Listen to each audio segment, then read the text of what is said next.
Emergency आली तर कोणता नंबर डायल कराल? सर्वोच्च न्यायालयाचा निकाल.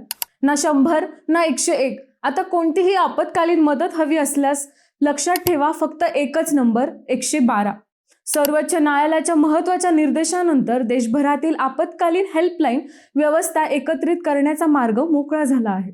अपघात, वैद्यकीय आणीबाणी, आग, महिला सुरक्षा किंवा इतर कोणत्याही संकटांच्या वेळी नागरिकांना वेगवान मदत मिळावी यासाठी 112 हा एकमेव राष्ट्रीय आपत्कालीन क्रमांक म्हणून अधिक प्रभावीपणे कार्यान्वित करण्याचे निर्देश देण्यात आले आहेत. न्यायालयाने स्पष्ट केले की वेळेत उपचार आणि मदत मिळणे हा नागरिकांचा मूलभूत हक्क आहे.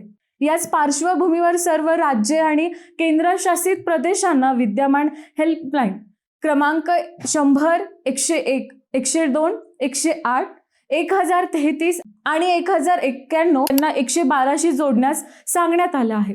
तसेच या क्रमांकांबाबत व्यापक जनजागृती करण्याचे निर्देशही देण्यात आले आहेत.